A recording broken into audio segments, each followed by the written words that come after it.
Donc cette séance, elle est un petit peu.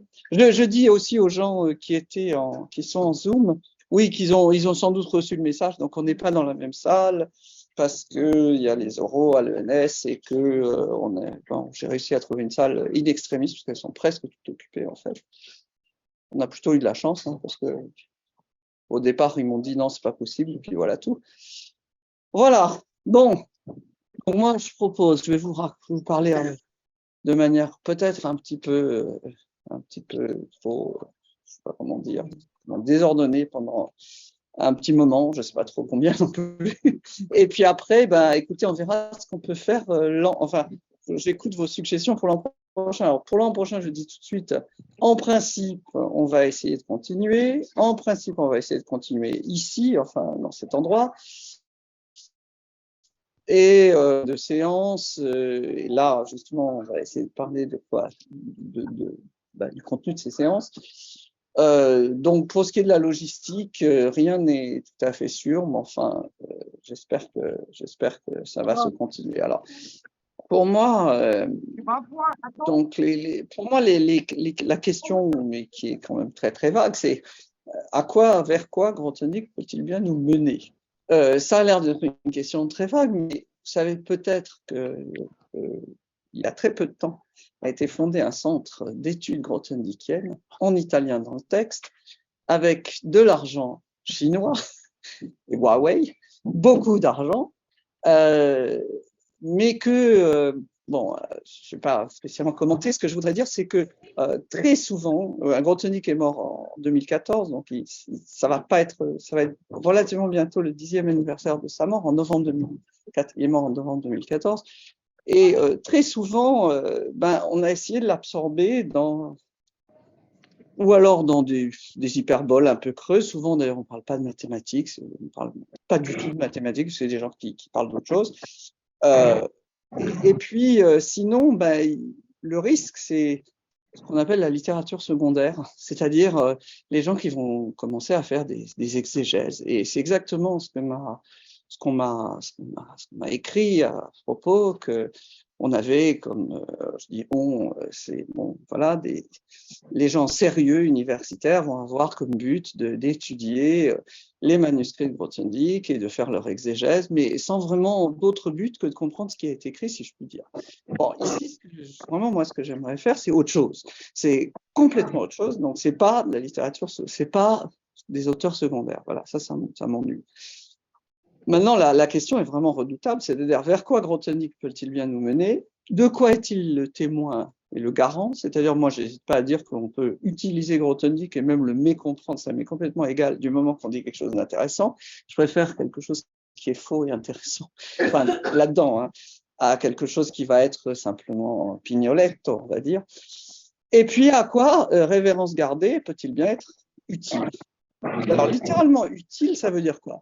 Ça veut dire, je vais vous répéter sans doute des choses il y a énormément de choses qu'on peut dire, donc peut-être que les choses que je vais dire, il y en a beaucoup que j'ai déjà dites. Peut-être, mon seul espoir, c'est que quand je les dirai maintenant, elles seront peut-être plus familières ou elles vous sembleront moins improbables qu'au début de l'année. Voilà, c'est même pas sûr. Bon, c'est même pas sûr. Ou complètement dépassé. Disons que, moi, qu'est-ce que ça m'a révélé cette année? Alors, bon, une chose complètement idiote que j'aurais dû comprendre depuis longtemps, c'est qu'il faut quand même, en principe, avec Grothendieck, il faudrait une base commune qui est à voir avec les mathématiques. Parce que, il ne faut jamais oublier, parce qu'on l'oublie tout le temps, que Grothendieck est un génie des mathématiques. Et que, quoi qu'on en dise, ces mathématiques c'est vrai. Je voyais mal, c'est combien les gens ont une idée très curieuse, enfin les gens qui ne sont pas mathématiciens, évidemment, une idée très curieuse et très lointaine des mathématiques. Et maintenant, qu'est-ce qui s'est passé dans les 120 dernières années, c'est-à-dire dans les quelques dernières années, mais on va dire un siècle et demi? Pour moi, un des grands événements, c'est le fait que la troisième, enfin, qui n'est pas un événement, justement, c'est un non-événement, c'est le fait que ce qu'on appelait la troisième culture qu'on disait en allemand souvent, et que disons dans les années 80, on disait il va naître une troisième culture qui est évidemment la culture des sciences humaines et sociales. En fait, cette culture s'est jamais vraiment constituée. Ça ne veut pas dire que ça veut pas dire qu'il n'y a pas des gens qui font des choses très intéressantes en ce que Lacan déteste appeler les sciences humaines et sociales, mais enfin bon, beaucoup de gens appellent les sciences humaines et sociales. Mais en fait, ça se constitue pas, on peut pas dire que ça se constitue, je crois qu'on peut même dire maintenant que ça ne se constitue pas en une véritable, même si en fait on est à cet endroit-là, dans un des pôles de cette culture to be, ça a échoué à se constituer en véritable corpus qui puisse concurrencer, entre guillemets, ou simplement faire équilibre, d'un côté aux sciences qu'on a dit dures, mathématiques, physiques, disons, essentiellement. Après, bon, en biologie, on peut en parler, on en parlera un peu, mais je ne connais rien. Et puis de l'autre côté, ce qu'on appelait les humanités, ce qu'on peut toujours appeler les humanités. Donc, il y a ces deux continents et il me semble qu'en fait, ces deux continents, ils restent très largement, très loin les uns des autres, l'un de l'autre. Sauf que, il y a énormément d'autres facteurs qui jouent. Alors, côté science, il y a le fait que, évidemment, ou du moins ça commence à devenir évident pour beaucoup de gens, la physique théorique et la physique des hautes énergies se heurtent à d'énormes obstacles. Pour ne pas dire qu'elle est... la physique des hautes énergies théoriques se heurte à des très gros obstacles. Pour ne pas dire qu'elle est un peu à l'arrêt depuis 50 ans. Vous voyez, là, j'étais à l'IHP, c'était pas de la physique, c'était des maths. Il y avait un truc sur les catégories tanakiennes. C'est très curieux parce que c'est quelque chose, c'est un séminaire qui aurait pu avoir lieu il y a 60 ans, littéralement. Il y a 60 ans, Serre et quelques personnes connaissaient ce qu'on racontait dans le séminaire. Oui, alors bon, après, les bébés sont en caractéristique zéro. Hein. Les bébés sont. Tu as un bébé parce que tu es en caractéristique souvent nulle. Non, mais plus. Non. Bon, parlons pas des maths, parlons, disons. Si, on en parlera, mais disons côté physique théorique. Ensuite, l'humanité, il y a aussi évidemment qui font que qu'il y a on va pas appeler ça une dérive, mais enfin une attraction vers ce qui se donne pour scientifique et ne l'est pas nécessairement et qui s'appelle les humanités numériques, par exemple. Alors, pourquoi les réponses sont un peu évidentes en fait, parce que par exemple les humanités numériques vont très bien avec une forme de globalisation. Si vous faites la démographie des personnages de romans, comme c'est le cas de Françoise Lavocat, c'est un sujet qui a priori c'est même une très bonne idée. Le gros avantage, c'est que vous pouvez demander aux Chinois de le faire, aux Indiens de le faire, aux Français de le faire, on peut demander à tout le monde de le faire. Donc, il y a une question de globalisation et il y a une question de lingua franca, qui évidemment est une sorte de globish, mais est aussi des pseudo-mathématiques. Hein. Donc, si vous voulez, tous les sujets, par exemple, au Collège de France, en littérature comparée, vous avez William Marx qui parle de la bibliothèque du monde, et puis vous avez Patrick Boucheron qui parle du fait que, quelque part, nous sommes tous des migrants, c'est-à-dire qu'il n'y a pas beaucoup de gens qui sont en France depuis 1000 ans. Donc, vous avez ça. Du point de vue mathématique, ce qui s'est passé, qui est un peu clair, c'est qu'au début des années 50, c'est-à-dire peu après la guerre, il y avait un enthousiasme énorme qui a été concrétisé par quelqu'un qui est extrêmement intelligent et qui a fait des choses magnifiques par ailleurs, qui est Claude Lévi-Strauss, et que c'est un peu lui qui a dressé un corpus qu'on peut vraiment dire fantasmatique scientifique de ces années-là, sans être, évidemment, sans être compétent, tout simplement. Donc, c'était là, il a écrit des textes où le corpus scientifique a été tournée vers essentiellement la lettre, avec un grand L, hein, qui est vraiment l'icône de ces années-là, la langue, la linguistique, donc la lettre, avec, disons, toujours, on parle tout le temps de la théorie de l'information, de von Neumann, théorie des jeux, cybernétique, etc., etc. Enfin, je dis, il n'y a pas énormément d'etc., mais l'ADN, évidemment, qui a donné un grand coup de... L'ADN a donné, la découverte de l'ADN a donné un grand coup de projecteur sur le fait que tout n'est que lettres. Bon, évidemment, on a complètement négligé le corpus réel mathématique qui est en fait tout simplement différent. À l'époque et avant, il y a des très grands mathématiciens qui ont simplement été complètement passés sous silence pas par les mathématiciens bien sûr, mais par tout ce qui n'est pas mathématique, tout ce qui est les humanités. Alors maintenant, on est arrivé à quoi? On est arrivé aussi à quelque chose que je définirais comme d'une part un scientisme et d'autre part un syncrétisme. Alors, il y a un scientisme qui est évident pour tout le monde, c'est-à-dire que tout le monde se réclame de la science sans trop savoir ce que le mot science peut vouloir dire. Mais évidemment, que ce soit dans les humanités, ailleurs, il y a toujours en sociologie aussi, partout, on se réclame de la science. Donc il y a un certain scientisme, au sens français du mot, scientisme. Il y a aussi un certain syncrétisme en philo, qui est très clair. C'est-à-dire que tout le monde met de l'eau dans son vin. C'est-à-dire que vous avez essentiellement les nouveaux réalistes, donc, ils disent, bon, certes, Kant nous a interdit d'aller regarder la chose en soi, mais enfin, on ne peut pas non plus rester éternellement dans les interdits kantiens, donc il y a un nouveau réalisme. Les phénoménologues disent, bon, ben, ok, la phénoménologie c'est très bien, mais on ne peut pas s'interdire de revenir au transcendantal et on ne peut pas s'interdire de tas de choses, de faire des choses plus sociales, c'est-à-dire par exemple en phénoménologie, de l'intersubjectivité quasiment tourne au cauchemar. Il va y avoir des blocages. Bon, et puis vous avez la philosophie analytique. Alors la philosophie analytique, effectivement, on est dans un temps où donc il y a le scientisme et le syncrétisme ont tendance à gagner pour des raisons profondes. C'est pas, encore une fois, c'est même pas ce que je dis, c'est même pas une critique, c'est un fait. C'est un fait historique qui est très difficile à contrecarrer parce qu'il y a des bonnes raisons pour ça, si je puis dire. Alors, moi, j'avais essayé de donner 3 chaînes syntaxiques qui sont particulièrement claires et qui sont un peu à déconstruire, si on peut dire. La première, dont je vous l'ai redit quand même, la première, c'était donc logique et mathématique. Alors, celle-là, c'est la plus simple, en fait, et la plus récente.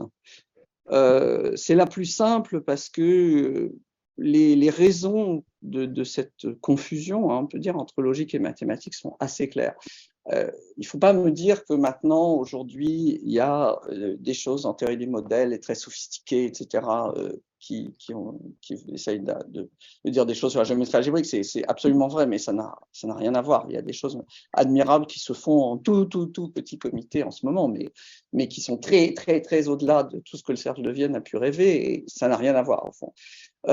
Disons que cette chaîne-là, logique et mathématique avec des traits d'union, elle a dominé le XXe siècle. On peut dire vraiment elle a dominé le XXe siècle parce que ça fait partie de l'iconisation de la lettre. C'est-à-dire du fait que c'est la logique, le logique même si on peut dire, qui va être dominant. Donc la deuxième chaîne syntaxique, c'est technique et sciences et techniques. Celle-là, elle est très compliquée aussi, elle est très complexe, puisque c'est un point d'accord, un des rares points d'accord entre, par exemple, Husserl et Heidegger.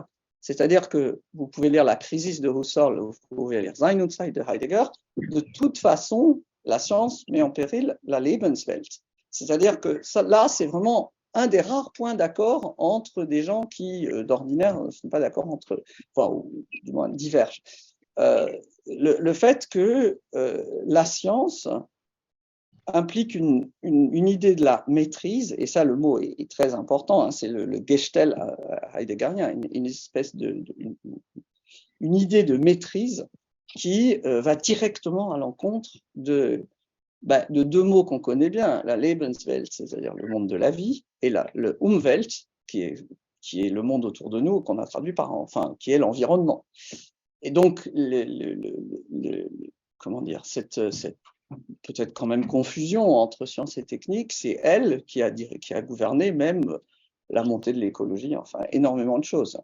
Là aussi, c'est très difficile de, même tout simplement de nier l'existence d'une certaine volonté de maîtrise dans la science et pas seulement dans la technique. Mais au moins, on peut essayer de... Alors, chez Grothendieck lui-même, évidemment, il a vécu ça de tout près, hein, puisque lui-même dit, enfin, vous savez, il y a ce texte qui vient d'être publié là sur ce qu'il raconte à Lausanne, ou je ne sais plus, c'était en Suisse, je crois, au CERN. Il dit il faut arrêter la recherche scientifique parce qu'il est le premier à dire voilà, la recherche scientifique, ça va nous mener droit dans le mur.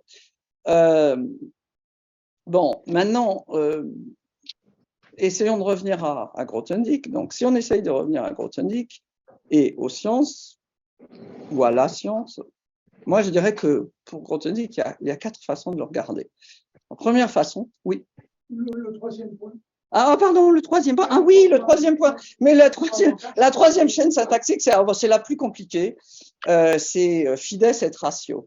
C'est-à-dire foi et raison, qui est une caricature de science et religion, science versus religion.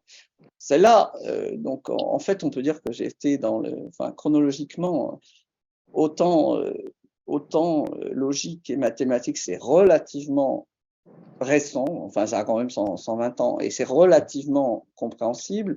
Autant sciences et techniques, c'est plus vieux et très difficile à comprendre, parce que là, il y a énormément de philosophes qui ont écrit dessus. Alors là, fides et ratio, ça a plutôt 800 ans, ou 2500 ans, je ne sais pas. Enfin, quand je dis 800 ans, c'est parce qu'il y a les ordonnances de 1277, ici même, pas normal, mais à Paris, qui sont très célèbres pour ça. Donc là, je ne vais pas en parler trop.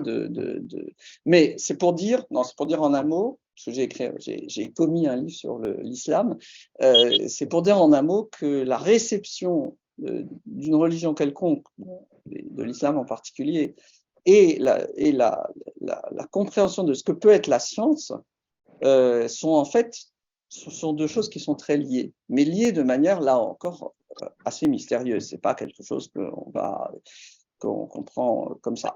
Je vais essayer un peu de comprendre ça dans ce livre que je n'ose où un des propos, c'est de dire que le Coran est incréé. Alors, bon, beaucoup de musulmans pourraient objecter, c'est très, très, très longue histoire, alors que la Bible est révélée. Alors, par exemple, quelle est la différence entre incréé et révélé? Là, on se lance dans des choses qui sont de la théologie, en fait. Mais je crois fortement que, en fait, la théologie est souvent un pouvoir explicatif, même dans ce qui nous intéresse, beaucoup plus grand que bien des choses qui semblent plus raisonnables. Alors maintenant, je reviens à Grothendieck. Donc, je disais, il y avait 4 façons de l'envisager. La première, qui me paraît quelque part la meilleure, c'est-à-dire pour lui-même, on regarde le texte, puis qu'est-ce qu'il raconte? Antoine, et puis les autres, c'est à travers des prismes qui ont quand même leur utilité, et en tout cas qui ont leur dignité, on va dire. Donc, c'est pour ça que j'avais tenu à inviter 3 personnes. Dominique a des raisons purement extérieures. Jean-Jacques se fait même opérer. Enfin bref, pour des raisons purement extérieures, ils ne sont pas là. Mais ce serait ces trois manières de voir les choses. Donc, on va dire la philosophie des sciences, à défaut d'un mot meilleur, hein, la phénoménologie et la psychanalyse. Je n'ai pas fait mystère du fait que pour moi, c'est la dernière qui est peut-être la plus pertinente. Cela dit, il faut laisser évidemment la porte ouverte.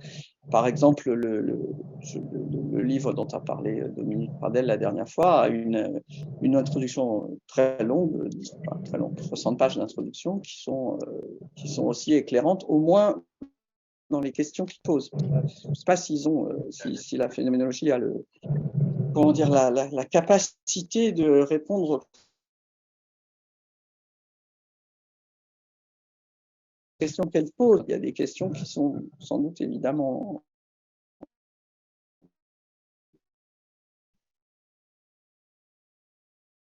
et par contraste avec les questions que pose, que je n'aime pas, j'avoue, Husserl. C'est-à-dire qu'il y a beaucoup de phénoménologues qui s'accrochent aux questions que pose Husserl, et comme je dis, Husserl pose les questions du monde d'hier. Et le monde d'hier, c'est le monde d'avant la Première Guerre, et c'est le monde donc de la recherche des fondements en mathématiques. C'est le monde du début, enfin même de la fin du XIXe siècle. C'est ce monde qui va de cette entité mystérieuse qui a occupé surtout l'Allemagne, mais enfin aussi la France à la fin du XIXe siècle, qui s'appelle le continu, et jusqu'à Cantor, l'action du choix, etc. Donc ça, quand je dis c'est les mauvaises questions, à un moment ça a été les bonnes questions, bien sûr, mais c'est des questions qui sont perpétuées, à mon avis, trop longtemps. Elles sont perpétuées, et simplement pour une raison quand même très très simple, c'est que les gens qui les ont posées n'avaient pas la culture mathématique nécessaire pour en poser d'autres. C'est-à-dire que ce soit Cavaillès, comme il a été, on dit toujours, hein, il a été fusillé très jeune, donc c'est pas. Que ce soit Cavaillès, que ce soit même De Santi, que ce soit Bachelard, Granger, etc. Tous ces gens avaient très peu de culture mathématique à l'aune des gens qui travaillent dans le couloir où on travaille. Hein. Comment ? Quand on veut faire une thèse en mathématiques, c'est pas facile. Un doctorat de mathématiques suppose d'en savoir beaucoup. Le cercle de Vienne, où là c'est catastrophique. Le seul mathématicien du cercle de Vienne, c'est celui qui ne disait jamais rien, à savoir Hans Hahn, qui est un mathématicien, mais il n'a jamais rien dit. Enfin, n'a pas dit grand-chose, il était membre du cercle de Vienne. Mais disons que maintenant, je vais quand même essayer d'avoir une question et une réponse. Il disait déjà des choses aussi révolutionnaires qu'avec la physique d'Aristote et la théorie de la cora et du lieu, on ne peut pas faire de la physique qui se tient. Et c'est des gens, alors c'est-à-dire que c'est des gens qui ont un espace homogène, enfin un espace newtonien en fait. Maintenant, il n'y a pas eu de Galilée en Asie centrale. Il y a eu Al-Biruni, il y a eu des très grands physiciens, mais il n'y a pas eu de Galilée. D'autre part, donc, moi j'ai une réponse assez nette, mais quand même assez aussi partielle à ça, c'est qu'il y aurait deux ingrédients qui n'ont pas existé dans beaucoup d'endroits, ou qui n'ont existé qu'une fois, à savoir une esthétique au sens kantien du terme et une herméneutique. Une esthétique au sens kantien, ça veut dire une esthétique qui... l'esthétique, c'est l'étude des formes a priori de la sensibilité. Les formes a priori de la sensibilité, chez Kant, c'est l'espace et le temps. Alors, il y a tôt fait, et ça c'est un des grands problèmes de l'Occident aussi, il y a tôt fait d'une étude des formes a priori de la sensibilité à une maîtrise des formes a priori de la sensibilité. C'est bien, et c'est les grandes reproches, on peut dire, de Heidegger à la science, c'est de dire, mais voilà, la science n'étudie pas, dès qu'elle étudie, y compris chez Platon, elle maîtrise. C'est-à-dire qu'il n'y a pas d'étude sans Gestell, sans, on peut dire, échafaudage, sans maîtrise, en fait. Donc, qu'est-ce que c'est ça, l'esthétique? J'allais dire en mathématiques, ça peut vous sembler un peu réducteur, c'est le calcul infinitésimal. Alors, ce qui est intéressant, c'est que le calcul infinitésimal, c'est infiniment plus intéressant que ce qu'on pourrait croire. C'est-à-dire que si vous lisez, on va vous raconter que oui, Leibniz, Newton, qu'ils étaient des concurrents, que leurs épigones se sont engueulés, que machin, que ces deux versions du calcul infinitésimal. Bon, tout ça n'est pas complètement faux, mais il y a énormément plus, mais bien avant eux. eux, ils sont juste le dernier acte, et justement, ils ne sont pas le dernier acte. Alors, j'y reviens. Alors, le premier acte, il y a quelqu'un qui est vraiment génial, qui s'appelle Archimède. C'est très intéressant que Archimède soit cité par Pascal comme le parangon du deuxième ordre. Chez Pascal, il y a 3 ordres. Et Grothendieck, il y a aussi 3 ordres. Littéralement, les 3 ordres pascaliens sont assez présents chez Grothendieck. C'est pas très difficile à voir.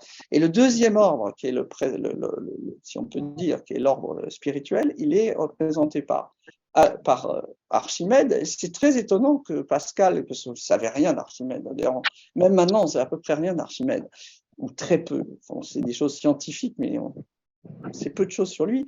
Et c'est assez intéressant, je trouve, que Pascal ait choisi précisément Archimède comme le représentant du second ordre. Toujours est-il que Archimède est peut-être, on peut dire, celui qui a initié le calcul infinitésimal, et différentiel et intégral, pour autant qu'on comprenne ce qu'il faisait. Enfin, en tout cas, il a calculé les volumes de solides très, très bizarroïdes, de manière, enfin en calculant des intégrales, mais ce que nous on appellerait des intégrales, c'est évidemment pas calculer des intégrales. Après, il y a une histoire très très longue, hein. C'est-à-dire que, encore une fois, en Asie centrale, dans l'an 1000, il y a un calcul infinitésimal, il y a des frères, les frères Banu Moussa. Là, nous, on a un spécialiste de ça, qui est Rojdi Rached, qui est le grand spécialiste des maths.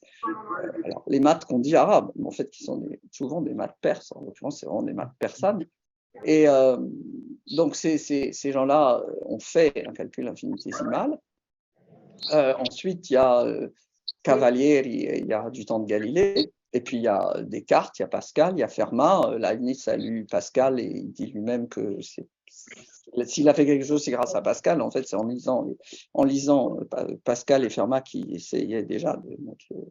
Bon, donc ça, je pourrais en parler longtemps, mais parce que ça rejoint la théologie, ça rejoint beaucoup de choses. Disons que le calcul infinitésimal, c'est quelque chose qui est extrêmement complexe et qui, contrairement, là, je me permets de contredire vraiment totalement André Weil, dans un texte célèbre de 4-5 pages, il dit, voilà, une fois qu'il y a des brumes qui sont répandues sur un objet, alors il cite 2 exemples, le calcul infinitésimal et le groupe de Galois. Il dit, avant Galois, comment il s'appelle, Legendre, et puis, non, pas Laplace, celui de la mécanique, Lagrange. Oui, Lagrange. Lagrange avait entrevu ce que c'est que le groupe de Galois, mais il n'avait pas. Bon, voilà, c'était pas vraiment le groupe de Galois. Donc, Weil dit voilà, il y a des brouillards, des brumes qui flottent sur ces objets-là. Et puis, une fois qu'on les a compris, on a compris que le groupe de Galois, c'est le groupe de Galois, même si Galois pas vraiment définit ce qu'est un groupe abstraitement, mais enfin, voilà. Bon, c'est plus très intéressant. Et il dit, exemple, le calcul infinitésimal, il y a eu tout ce qu'il y avait au XVIIIe siècle sur les infinitésimaux. Bonjour, on s'est réfugié là. Et en effet. En effet. Et alors, attendez, pour vous n'êtes pas sûr, difficile à trouver. Ben, on a essayé de mettre. Vous avez été viré. Bonjour. On a été viré, oui. Voilà. Bonjour, Anna. Mais oui. Ne vous inquiétez pas. Si, je m'inquiète pour le nombre de chaises, mais enfin bon. Il y en a déjà 2 là. Attention, hein, ça, par contre. Oui, donc qu'est-ce que je voulais dire? Oui, le calcul infinitésimal. Donc, c'est l'histoire qui est beaucoup plus riche et complexe que ce qu'on en dit d'habitude. Et surtout, alors, donc, oui, contrairement à ce que dit Weil, elle est jamais terminée. C'est-à-dire qu'aujourd'hui même, vous avez des théories extrêmement sophistiquées, si on peut dire, sur ce qu'on appelle la déformation, qui fondamentalement, ce qui compte, c'est on voit ce qu'on déforme au premier ordre, et puis on voit ce qui se passe. Et fondamentalement, on fait la même chose que Archimède, sauf qu'on fait de l'homotopie des opérades, on fait des infinies catégories, on fait tout ce qu'on veut, mais ça, c'est quand même... Je connais pas très bien. Archimède, il dit c'était un physicien ou un mathématicien? Les deux, en général. Non, les deux, sérieusement. À l'époque, ça ne voulait pas dire grand-chose d'être l'un ou l'autre. Donc, il a trouvé tout. Il a trouvé ce qu'il a pu. Il a trouvé beaucoup de choses. La poussée d'Archimède, des bouts de calcul infinitésimal. Donnez-moi un levier, je soulèverai le. Bon, ça c'est moins. On retrouve la même chose aujourd'hui. Voilà. Non, mais qu'est-ce que je voulais dire? Oui, donc une chose que, pour revenir à Grothendieck, là, très, très brièvement, Grothendieck a inventé ce qu'on appelle la cohomologie cristalline, donc c'est très sophistiqué, etc. Mais Lucky Lucy a dit de manière très juste que sans une idée extraordinaire du calcul infinitésimal, Grothendieck n'aurait pas inventé la cohomologie cristalline. Et il faut se souvenir que, par exemple, les SGA qui comptent, je ne sais pas moi, 5000 pages, la page 1 du SGA 1 s'appelle Rappel de calcul différentiel. Alors, je vous la recommande. Je l'ai mise d'ailleurs dans mathématiques. Là, c'est Grothendieck, le coach. Oui. J'en ai parlé. Si vous ne pouvez pas revenir en arrière, ça va pas être. Si tu ne peux pas nous couper toutes ces secondes, ce serait pas. On en a parlé là, non, mais vous venez d'arriver. Ah, je ne pique mon. Bon, pour une psychanalyste, c'est. Non, mais donc, qu'est-ce que je voulais dire? Attendez, j'ai encore oublié ce que je voulais dire. Ah oui, et la cohomologie cristalline, et puis quoi? La première page de SGA 1 s'appelle Rappel de calcul différentiel. Alors, je vous la recommande, je vous la donne en 1000. Surtout, si vous avez eu la chance de faire du calcul différentiel, je ne sais pas moi, en terminale ou n'importe quoi, allez regarder, ça n'a rien à foutre. Mais c'est très intéressant parce que c'est beaucoup plus Leibniz que Newton, ça c'est sûr, et quelque part, c'est sa vision. Et c'est comme ça qu'on invente la cohomologie cristalline, par exemple. Donc, tout ça était pour dire, ça c'était l'esthétique. L'esthétique au sens kantien de la chose, et je pense que ce qui a traversé vraiment 25 siècles, en fait, déjà, c'est ce calcul infinitésimal dans une contre-épreuve moins amusante. Teichmüller est venu voir Landau dans le fameux Landau boycott, on était en 41, et il a dit à Landau, vous pouvez faire votre séminaire de théorie des nombres, vous ne pouvez pas enseigner le calcul infinitésimal à des jeunes Allemands, parce qu'un juif ne peut pas comprendre le calcul infinitésimal. Alors, bon, comme c'était quelque chose que Landau avait fréquenté depuis 40 ans et que, voilà, je peux leur apprendre ce que c'est qu'un sinus, il a dit non. Vous croyez qu'un sinus, c'est une somme, c'est x moins x2 c'est moins x3 sur 3 plus, etc. Pas du tout, c'est pas ça du tout. Vous pouvez pas savoir. Et il a commencé, et là, c'est très intéressant parce que j'ai un petit peu mentionné Lévi-Strauss, mais ce qui est intéressant et triste, c'est que les mathématiciens du Göring Institute étaient, eux, extrêmement compétents. C'était Bieberbach, Teichmüller, Van Allen, c'était des gens extrêmement compétents, comme souvent, et que quelquefois, ils étaient un peu tongue-in-cheek, comme on dit, c'est-à-dire que Bieberbach disait, bon, voilà, je suis au Göring Institute, je fais le truc, on fait la Deutsche Mathematik, mais en fait, tu ne crois pas trop, quoi. Enfin, après la guerre, il a essayé de dire ça, et je pense que c'est vrai. Il y en avait qui croyaient davantage, et ce qui est intéressant, enfin, vous pouvez lire éventuellement dans Mathématiques et finitude. Enfin, il y a un chapitre qui parle de ça.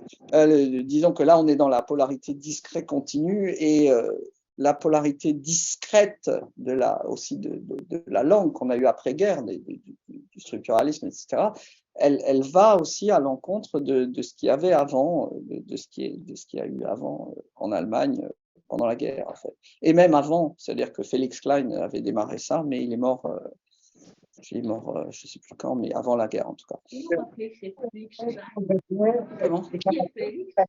Felix Klein, un grand mathématicien allemand, qui a failli devenir fou parce qu'il était en concurrence avec Poincaré, et le pauvre, Poincaré, il était très très bon. Felix Klein aussi, hein. Felix Klein a écrit des choses. Et il a écrit aussi sur les surfaces de Riemann, oui, etc. Mais disons, non, mais les fonctions fuchsiennes, disons qu'il était à la recherche des fonctions fuchsiennes, et Poincaré était assez méchant pour donner le nom de fonction fuchsienne ou fonction fuchsienne, alors qu'elles auraient dû s'appeler fonction Klein. Ou Poincaré, il ne pouvait pas les s'appeler lui-même, quoi. Donc, c'est un mathématicien, mais moins important. Ça veut dire peur. Ça veut dire un renard. Fuchs, je sais aucune idée. Et Klein, je ne sais pas du tout. Oui, mais bon, et alors, par ailleurs, donc, moi je dirais qu'il y a deux pôles, enfin non, il y a pas deux choses nécessaires, c'est unique et éthique. Alors, le côté, l'herméneutique, je pense à la théologie, c'est-à-dire que c'est la question, et là j'en ai beaucoup parlé dans ce livre sur l'islam en fait, c'est la question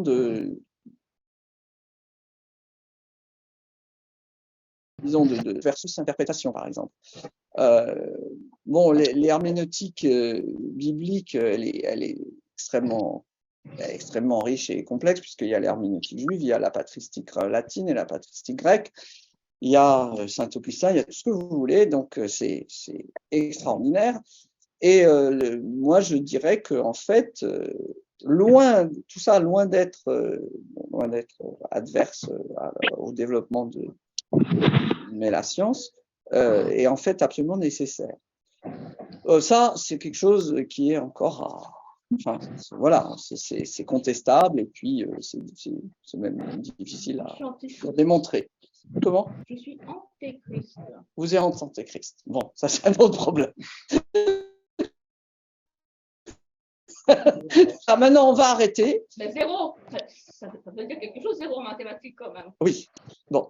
Mais, non, mais alors attendez, je vais juste... Les viols, ça fait rien. Juste pour atterrir, mais enfin... On va peut-être pas atterrir parce que justement, il y a trop de choses. Je propose que... Bon, il faudrait qu'on... On va pas faire non plus une sorte de débat, mais c'est juste pour dire que l'année prochaine... Voilà, moi l'année prochaine, je sais pas si on peut dire qu'on a réussi quelque chose cette année, j'en suis pas sûr du tout.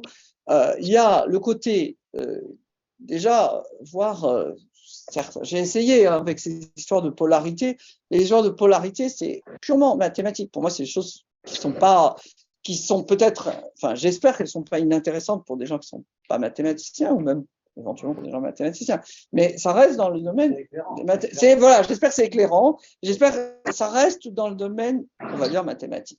Ensuite, mathématiques même au sens large. Enfin, je vous le dis, moi je vois deux continents, alors on essaye de rapprocher un tout petit peu, mais c'est difficile, et donc pour l'an prochain, je pense qu'il faut quand même continuer à avoir c'est tout sauf de la vulgarisation, mais il faut quand même arriver à rapprocher les deux continents.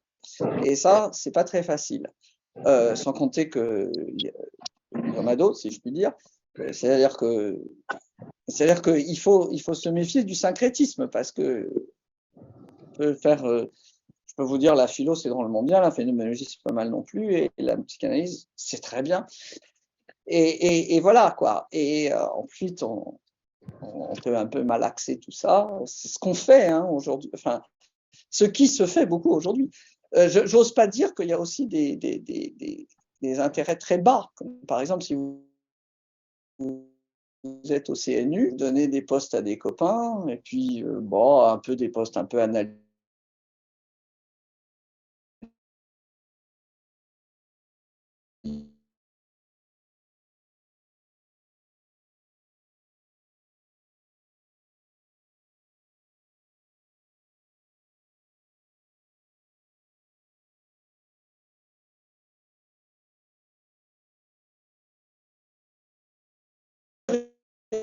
Il faut de l'eau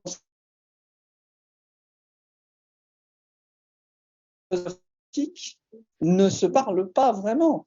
C'est-à-dire où un vrai phénoménologue et un vrai analyste, enfin psychanalyste, normalement, quelque part, ne se parlent pas.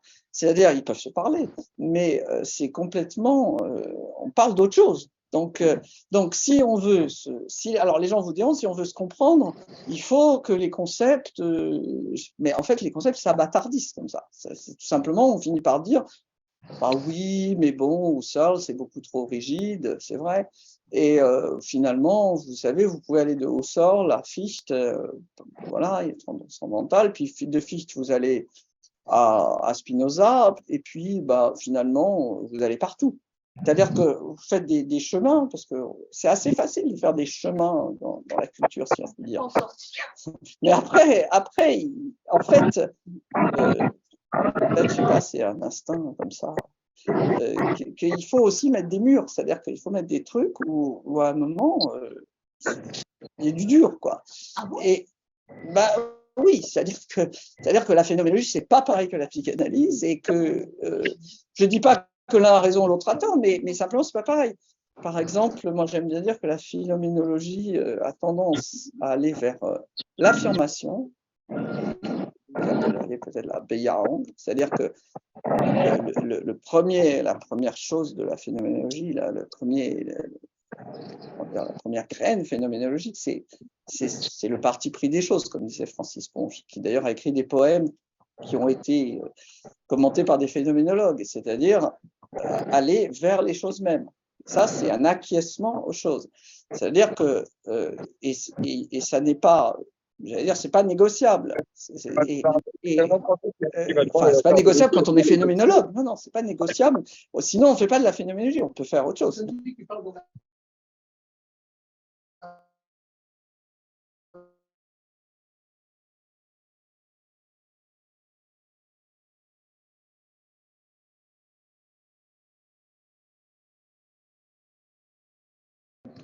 C'est le jeu de mots, on des arts. Et c'est-à-dire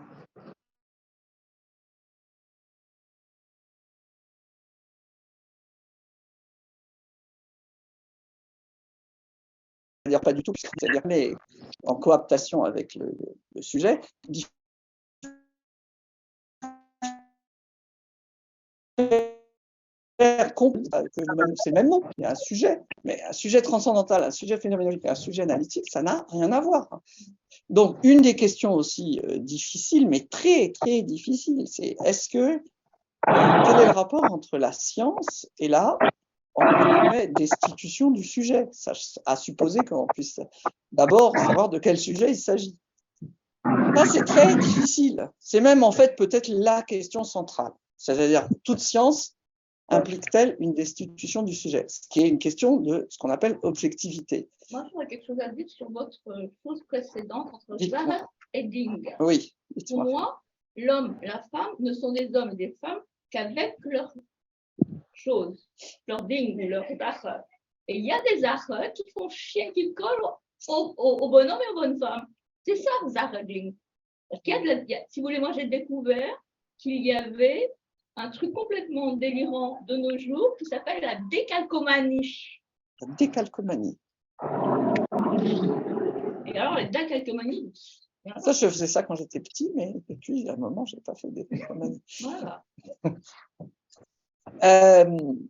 Oui. À cause de l'identification. Alors, enfin bon, je vais en séminaire, mais de perturber. Mais c'est toi qui perturbe tout. Tu dis qu'on est sur Terre, tu dis qu'on est. Tu dis que pour toi, on n'est que dans la réalité, Thomas. Tu te trompes. On n'est que dans le réel. Tu te trompes complètement. Attendez. Un caillou. Bon, mais oui, donc écoutez, en attendant, donc sur Grothendieck, alors donc vous voyez, en fait, je n'ai quasiment pas parlé de Grothendieck, mais ce que j'en ai peut-être trop peu parlé, mais c'était parce que, en fait, encore une fois, pour moi, Grothendieck, c'est pas une question d'essayer de faire l'exégèse de tel ou tel texte. Ces textes sont importants. Il y en a qui sont très importants. Il y en a d'autres qui le sont un peu moins.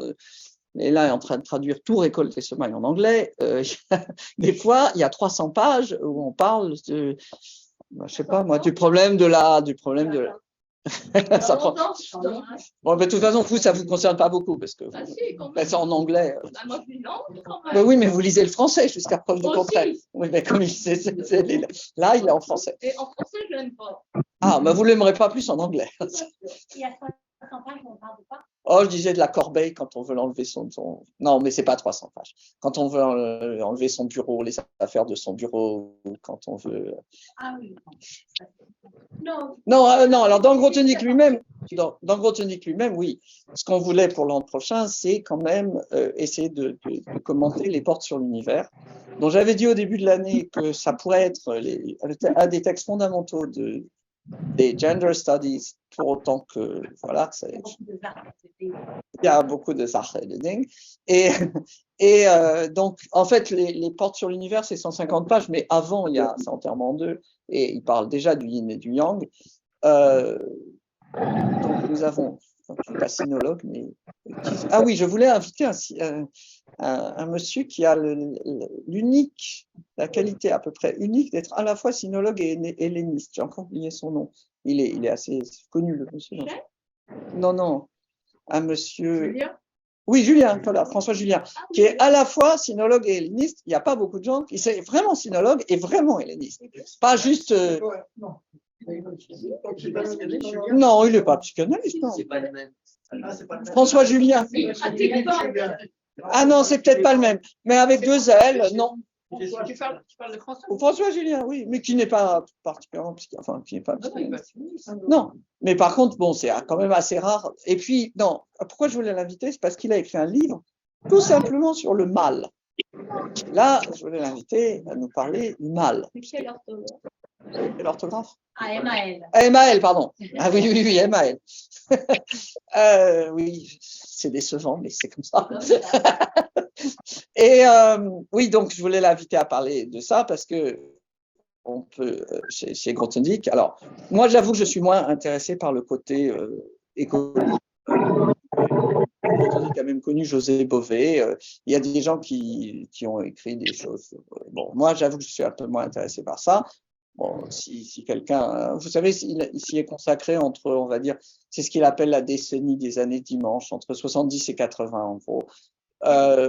Bon, c'est pas le moment qui me passionne le plus. J'ai vu un doc avec vous de c'est possible. madame et c'est bien possible. Et même ici, d'ailleurs. Un enquêteur qui allait chercher Grothendieck. Oui, oui, oui. Bah, oui, comment il s'appelle? Le Pestipon. Il y avait Nizitch, il y a deux films, il y a plusieurs films. Il y a Nizitch, il y a le Pestipon, il va y avoir une série de France Culture où Léna va intervenir, peut-être pas, je ne sais pas. Enfin, bon, ça. Non, enfin, c'est pas ça le problème. Franchement, c'est pas le problème. Non, qu'est-ce que je voulais dire? Oui, donc l'an prochain, j'aurais bien aimé. Alors, bon, c'était peut-être un peu une idée un peu nunuche de faire des binômes hommes-femmes pour parler du yin et du yang, parce que effectivement, franchement, les chapitres sur le yin et le yang, alors. Non, mais même le faire vraiment littéralement, un homme et une femme qui font un exposé. Oui, c'est ça qui est nunuche. Non, non, la nunucherie était là. Mais non, parce que ces chapitres, ils ont plusieurs intérêts. Enfin, il y a bon, le yin et le yang finisant, ça c'est pas clair. Hein. Je crois pas trop. Enfin, je ne crois pas aux choses chinoises, mais je ne crois pas trop enfin, à Grothendieck là-dessus. Il a pris ses noms. Okay, tout le monde sait qu'il a recueilli des bouddhistes, etc., etc. Mais enfin bon, c'est peut-être pas le cœur du truc. Il y a le côté kabbaliste sans le vouloir, hein. C'est-à-dire que kabbaliste sans le vouloir, ça veut dire qu'il a une telle architecture dans la tête qu'il y a un truc comme ça. Et puis, justement, là, ce dont je vous ai parlé, la esthétique et herméneutique, c'est ça qui est aussi étonnant, c'est complètement nos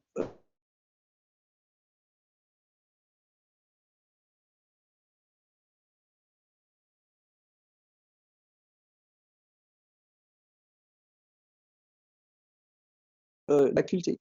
Par exemple, une opposition théorique, vous avez des choses comme ça. C'est pas du tout la doctrine des facultés de la Kabbale, disons juive, ou d'ailleurs la doctrine sémitique, hein, puisque même c'est très étonnant.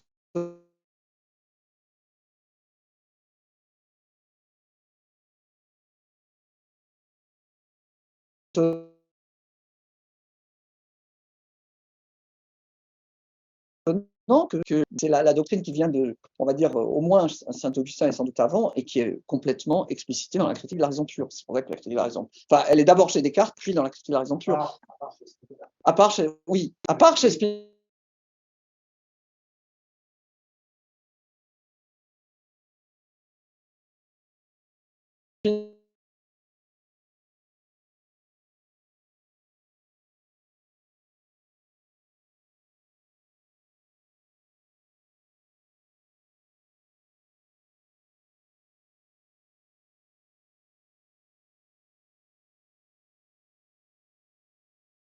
Spinoza, oui, à part de tout. Pareil, votre polarité.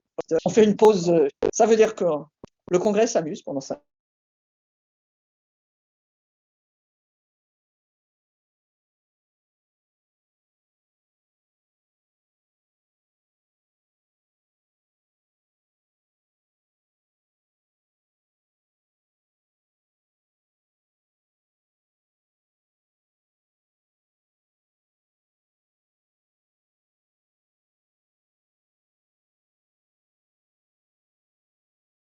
Minutes. Et après, bien sûr, je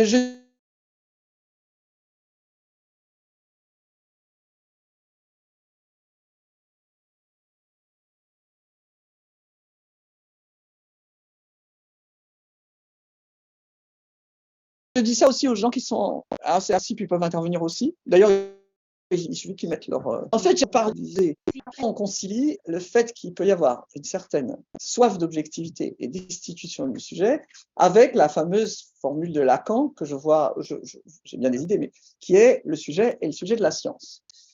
Mais alors voilà, si vous. Moi, je peux répondre. Non. Bah, je suis désolée, j'ai lu Lacan toute ma vie. Tant pis pour vous. Et bah, vous ne saurez pas. Allez-y, Vous voulez savoir? Oui, Alors, s'il vous plaît. à l'entrée de la psychanalyse, nous ne pouvons prendre que les sujets de la science, puisque la science existe depuis Descartes et bien avant cela. La psychanalyse permet de se sortir de ce sujet de la science dans une subversivité qui va le transcender, et basta. Après, nous sommes à plat. Bon, première réponse. Deuxième réponse. Le fait est que c'est une de ces formules Oui. de Lacan, parce que ça prend absolument à rebrousse-poil l'idée que sens commun de ce qu'a raconté Freud. Freud, il a parlé d'un appareil psychique qui avait des mécanismes primaires et des mécanismes secondaires, donc on a plutôt l'impression que c'est le lâcher qui va d'ailleurs avec la règle de l'association libre, de dire ce qui ça paraît aller au sens contraire. Mais le fait est que toute l'œuvre de Lacan tient sur ce parti pris pour la structure et contre la psychologie. En fait, alors je prends 5 minutes. Mais oui, ça y est. Et puis tu nous feras un exposé. Ça n'est pas l'exposé. Hein. J'avais en tête de vous faire un exposé sur révélation et savoir. Oui. Sachant que ce sont des points structuraux.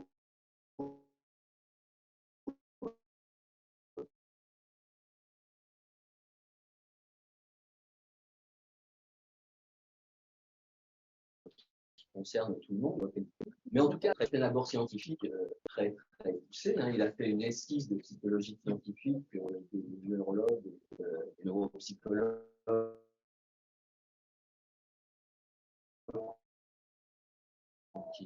Mais il l'a pas publié. Par contre, il a publié après l'interprétation de rêve, qui reposait avant tout sur l'association libre. Ce qu'il n'y a pas dans l'esquisse de psychologie scientifique, ce qu'il y a dans l'interprétation de rêve, c'est l'association libre. L'association libre amène à tout un tas de contenus qui, pour le coup, ne demandent aucune pertinence scientifique, mais au contraire apparaissent en flash ou désir d'une pertinence scientifique. Malgré ça, le fait est que donc, ça a poussé les psychanalystes à faire des interprétations, comme ils faisaient, et être psychanalyste pendant très longtemps, ça consistait à délivrer la bonne interprétation, c'est que le sujet est transformé. Le message qui était destiné par... Voilà, qui était le message de la parole du psychanalyste, mais qui s'est su à tout ce qui s'était dit et passé dans les séances de la cure. Ce qu'on appelle le scientisme de Freud. C'était dramatiquement scientifique. Attends, continue. Et le fait est que Lacan, lui, il est parti d'un tout autre abord, mais qui tenait à une question d'efficacité. en fait, une interprétation, c'est comme un mot d'esprit. C'est-à-dire qu'un mot d'esprit, vous le faites, ça tient à une structure qui lance certaines choses et ça a son effet parce que c'est cette structure qui est utilisée. Si vous expliquez le contenu de chaque élément qui fait le mot d'esprit, ça perd toute sa pertinence, ça devient un exposé ennuyeux. Et donc, en fait, pour des raisons d'efficacité psychanalytique, Lacan a sabré tout ce versant d'interprétation. La carte de bus. Et ça, avec les deux spectacles. Répandu au niveau du signifiant. À partir de ça, il s'est appuyé sur la structure avec quelque chose qui, à mon avis, tient. Je ne sais pas si vous connaissez, j'imagine que vous connaissez la formule de Lacan qui a fait scandale, il n'y a pas de rapport sexuel. Je crois que ça correspond bien à ce qui va dans le. Mais fondamentalement, Lacan, avec sa pratique de faire venir toutes les associations les plus singulières, ça montre qu'il n'y a pas de rapport entre les sujets et que d'une certaine manière, dès que les sujets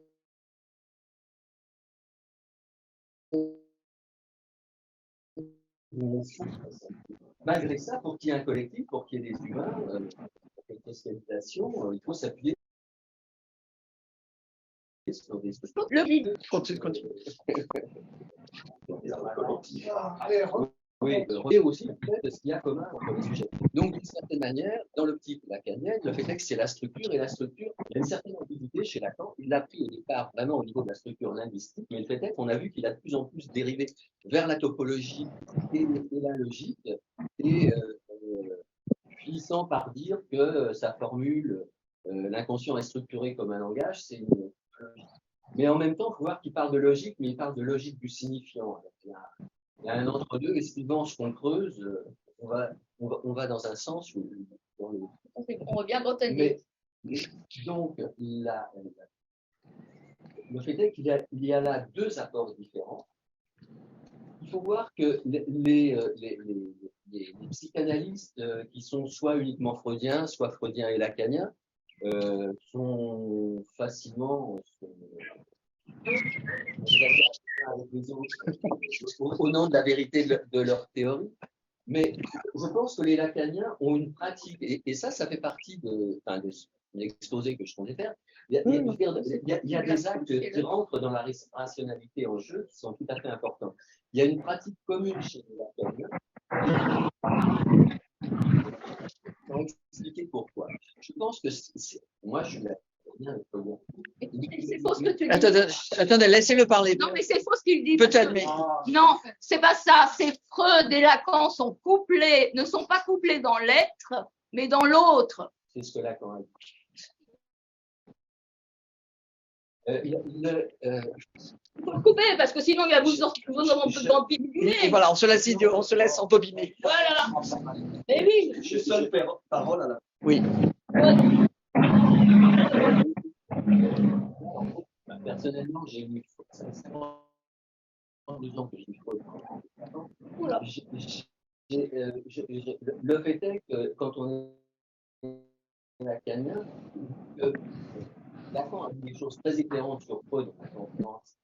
A permis d'avoir la parole. Non, c'est bien. Et il y a des psychanalystes qui ne sont pas lacaniens. Voilà. Donc, sur la question, donc, le sujet de la science, le fait est qu'il y a une prééminence de la vérité scientifique de notre culture. On voit même les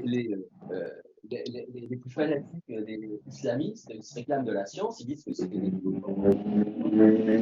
prééminence de la science, de la vérité reconnue, qui tient à la technologie que ça a produit et qui donne des résultats sûrs. Hein. Aussi bien à propos de Thalès que de Galilée, on a les mêmes histoires de ce qu'ils étaient soutenus par les armateurs des navires, parce qu'avec leurs calculs, le bateau arrivait du surnom avec le savoir antérieur. Donc, il y a toujours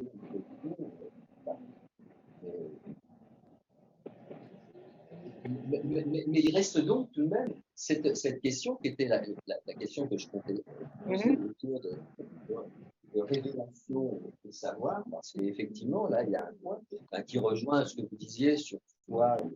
Révélation, ça aurait à voir avec vérité, avec comme savoir et vérité. Ben oui, Oui, savoir et La science, et ça m'excuse, hein, je n'ai pas bien compris même ce que ça veut dire. Il y a deux psychanalystes qui bon, allez-y. Donc pour moi, le sujet de la science, en fait, la science est créée par un acte du sujet. C'est-à-dire qu'il y a une intuition qui développe. La science n'a rien à voir avec la logique. La logique confirme une méthode de consolider, de donner de la consistance à une invention d'un sujet qui crée. Je suis pas sûr que c'est ça qu'il voulait dire, mais là, vous êtes tout près de Grothendieck et vous êtes très très loin du cercle de Vienne et vous avez, pour moi, vous avez raison. Le cercle de Vienne, on peut le mettre à Oui, je suis très d'accord. C'est des logicistes, c'est des logicistes. Et comme ça, c'est très loin de la discussion. Alors, la définition du sujet, c'est quoi? C'est que le sujet a besoin de s'envelopper d'un imaginaire. C'est le moi. Et la destitution quand l'analyse a suffisamment permis de construire que finalement le sujet se met à couper lui-même. Donc l'acte du sujet en analyse, le sujet c'est la coupure. On va plutôt couper que. Oui. Non, attendez. J'ai un point d'ordre. Quand on parle de coupure, il faut couper le micro de Gaëtan. Ah ben, Gaëtan Penny. Gaëtan, Oui. il paraît que. Alors, il y a Alexis Santos qui dit que tu devrais couper ton micro, mais je ne sais pas pourquoi, peut-être tu veux intervenir. Dans les petits films, il apparaît tout le temps. Ah, d'accord. Alors, oui, ben, c'est très gentil. Est-ce que tu peux malheureusement couper ton micro? Je suis désolée de te demander ça. Oui, pas de problème. Merci. Oh, c'est compliqué. Sur le fait est que Lacan utilise le terme sujet de la science dans une certaine culture. Par exemple, Kojève a écrit un livre sur le sujet de la physique, où il le ramène à l'œil qui peut faire l'erreur dans la mesure et ainsi de suite. C'est vrai qu'avec la science, en fait, la psychologie, d'abord, c'est constitué avec l'arrivée de la science. Et en fait, pendant très longtemps, la psychologie, elle a posé la question, quelles sont les structures qui font que je peux avoir ce savoir-là en se servant des concepts principalement de Platon et Aristote, et puis en même temps en se reposant sur quelque chose qui était de l'ordre de l'expérience. Alors, de l'expérience, certains essaient de s'appuyer sur l'expérience la plus concrète, mais d'autres, c'était vraiment l'expérience en tant qu'il y a quelqu'un qui fait une expérience et qui compte en tirer un savoir. Jean-Claude, je peux te poser une question s'il Ah, non, attendez. Pas tout de suite, non. Non, je ne suis pas d'accord avec ça. Ben, oui, Lui et moi, nous sommes psychanalystes. Oui, et je ne veux pas qu'on dise que les Freudiens sont séparés des Lacaniens. Ce n'est pas possible. Mais là, il parle d'autre chose. Donc ça va. Ce n'est pas possible de dire ça. J'étais freudien et lacanien. Ce n'est pas possible. Soit tu es freudien, soit tu es freudien lacanien. On ne peut pas être autre chose. Bon. J'espère que vous n'avez pas entendu ça. J'en conclus que les analystes sont pires que les trotskistes.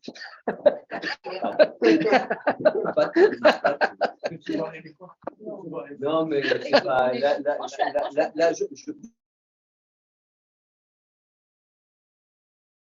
Non, d'accord. Non, je crois que Nathalie voulait. Après. Non, oui, tu finis. Oui. C'est pour dire que la psychologie, elle s'est construite dans cette question. Quel est le sujet finalement qui peut prétendre détenir, qui peut réussir à créer ce savoir scientifique? Et sachant que Lacan, là-dessus, il est arrivé comme un anti-philosophe. C'est-à-dire qu'il a fait une chose que ne faisaient pas du tout les autres psychanalystes. Les psychanalystes qui parlaient du concept de Freud et de la clinique. Lacan, il a interrogé la philosophie, toutes les questions de la philosophie, et il y a apporté des réponses qu'il est allé chercher dans les cours.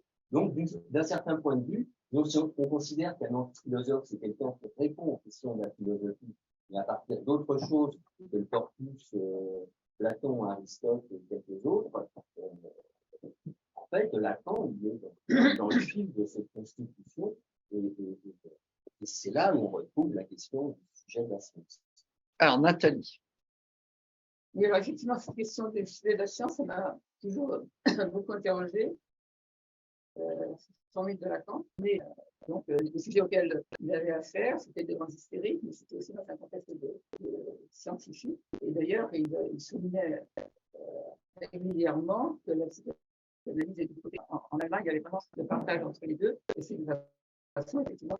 On dit par exemple que sa théorie des évolutions, il espérait bien qu'un jour, ça se simplifierait quand on aurait trouvé le chimisme qu'il y avait.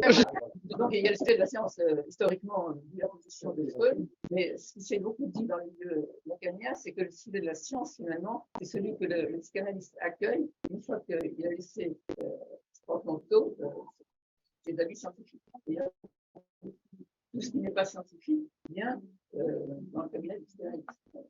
Oui, c'est ce qu'on aurait tendance à dire. Enfin, c'est une façon d'interpréter cette formule. L'autre point sur lequel je voulais insister, c'est que Freud a découvert, si on peut dire, la psychanalyse à partir de névrosés, à partir de l'hystérique en particulier, alors que Lacan est parti de la psychose. Du cabinet, il est parti de l'étude du président Schreber de façon très détaillée. Et donc, d'emblée, pour lui, bien sûr, il y a le symbolique imaginaire qui est là au début de son enseignement, mais on peut voir tout de suite la question. Une des formules de Lacan, il n'y a pas de rapport sexuel, mais ce qu'il a répété à la fin de son enseignement, c'est que tout le monde est libre. C'est-à-dire qu'on a chacun sa petite théorie.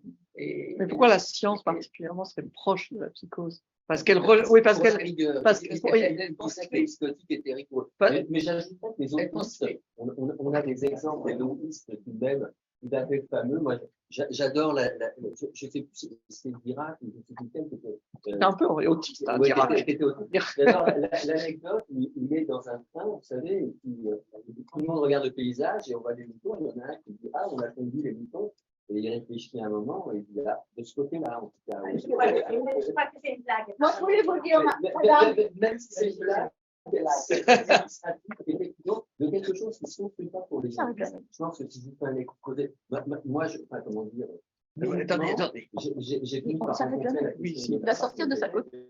Par rapport à la rationalité, ça pose des questions différentes. Donc, j'introduirai quelques questions. C'est pour dire que ceux qui ne sont pas dans la névrose, qui sont dans la psychose ou dans l'autisme, effectivement, ont un appui sur la rationalité qui est beaucoup plus fondamental parce que sinon, les choses se passent mal. J'ai une réponse à vous donner, madame, juste pour pas voir. Votre détachement de la réalité. Moi, je crois qu'aujourd'hui, c'est la folie qui est ce détachement de la réalité. Et la folie pure. C'est pas du tout pareil. Mais la folie, c'est générique comme mot. Non, la folie, c'est. Oui, bon, c'est la toupie. La toupie, D'accord, c'est une forme précise de toupie. Vous n'avez jamais de toupie. La folie, c'est une apparence. Oui, c'est toupie. C'est ce que je disais. C'est La psychose, c'est de la stupide. Voilà. Voilà. Alors que la folie, c'est Voilà. C'est un école pour la cachette anglaise pour Gödel, c'est comme on dit mon oncle est fou parce qu'il a des familles, etc. Voilà. Et quand il y en a plein, elle malice. Mais la psychose, c'est autre chose. C'est pas au niveau de Oh non, je ne sais pas, pour les gens ordinaires, folie, ça couvre tout ça. Non, psycho, c'est angst, c'est la peur. Mais quand on voit qu'on précise. Oui, mais folie a une définition précise qui fait la folie. Oui, puis non, il n'y a pas de. Je serais d'accord avec ça.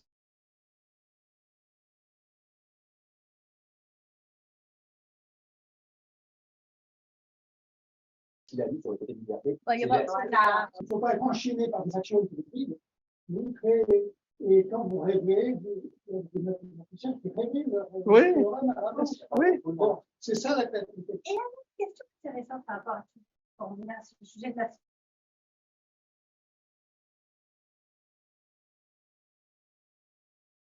c'est ça, chaque personne n'a jamais fait. Et il les découvre en quelque sorte. Est-ce que c'est une typification du sujet dans le sens que le chemin est là, déjà, et lui, il sait qu'il est découvert, et il n'est pas drôle en quelque sorte par rapport à ce chemin. Oui, je suis d'accord. Je compare ça en maths, peut-être que je ne suis pas.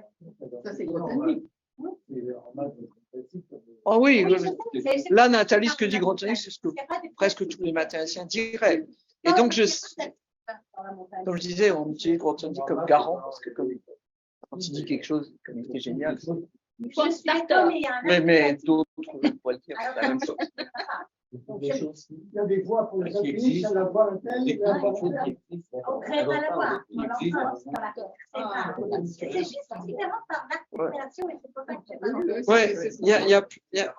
Ah bah c'est bien, alors on fait un débat. Parce Ah qu'il y a bah, que le- Attendez, parce qu'il y a plein de gens qui veulent parler, alors.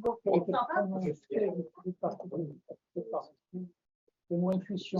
Attends, il y a une question. Comment intervient l'intuition dans ce processus je connais un peu mieux, moi, le processus RSI, le réel scientifique imaginaire, je suis d'accord.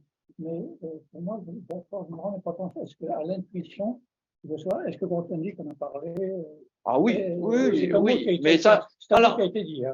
non, mais j'ai toujours dit que, enfin, nous, on utilise un peu Grothendieck pour dire des choses que d'autres diraient aussi, enfin, que même la majorité des mathématiciens diraient. Alors, on a l'avantage avec Grothendieck que quand il dit quelque chose, on croit davantage que si un mathématicien ordinaire le dit, mais souvent, oui, bien sûr. Aucun mathématicien ne serait d'accord avec le cercle de Vienne, c'est impossible. Et Pierre, On n'en trouve pas. si moi je vous dis par exemple que mon topos, c'est là où je suis, là maintenant, avec vous. Mon topos. Là, je n'ai rien à répliquer. Oui, topos en grec, ça veut dire c'est un lieu, oui. Mais c'est-à-dire qu'en fait, c'est ça. C'est le topos, c'est de là où on voit les choses et de là où on peut les revoir. Quoi. Oui, enfin, en grec, peut-être. Je sais pas, oui. peut-être qu'il a inventé vraiment quelque chose. Qu'on avait dit un truc intéressant, moi, qui m'avait intéressé par rapport à la structure. Il avait dit, si vous mettez au-dessus du topos comme ça, vous voyez une structure. Bon, m'avez- je laisse m'avez Pierre dit ça. répondre. Pour moi, un topo, c'est une catégorie différente que Oui, Exactement. c'est ça. Le problème, c'est que. Non, mais là, on est un peu dans les, Je plaisante. Oui, non, c'est, non, mais C'est une question c'est complètement, oui, plus sérieuse. oui, On parlait C'est dommage que Olivia Calamel aussi. oui. sur l'intuition, il y a quand même. Ah ben, sur l'intuition, il y a plein de choses à dire, il Il faudra. y a quelque chose qui m'interpelle. Ouais. On parlait de psychanalyse. C'est que, par exemple, avec le chat GPT, ou de Go, c'était un autre nom, là, Go, Oui. hein, il a trouvé des coups auxquels personne n'avait pensé. Oui, sur le Go, oui.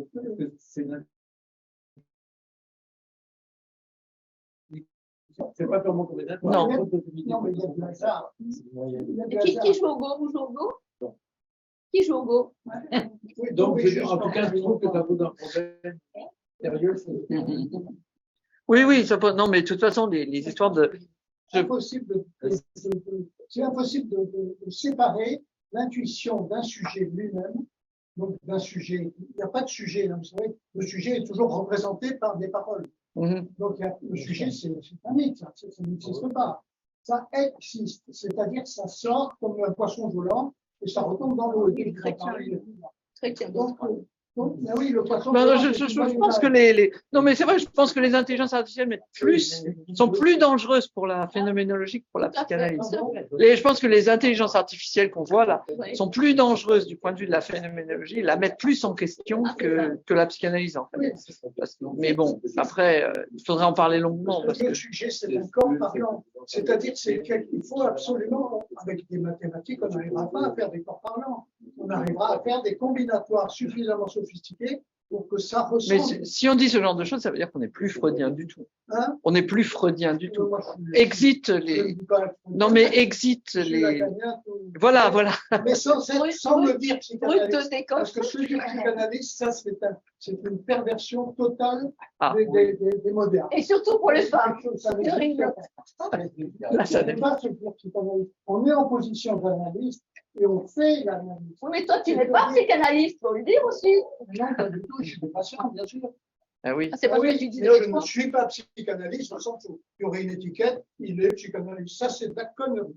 Tu fais quoi avec le patient, là? L'analyse. Mon passage, c'est toujours le patient et l'analyse. Oui. C'est ça que vous C'est voulez. une position, la position d'analyste, ou le désir d'analyse. Ça existe. Bonne chose. Alors, écoutez, il est. Non, il est. Moi, j'aimerais bien qu'on parle encore du nœud borromien.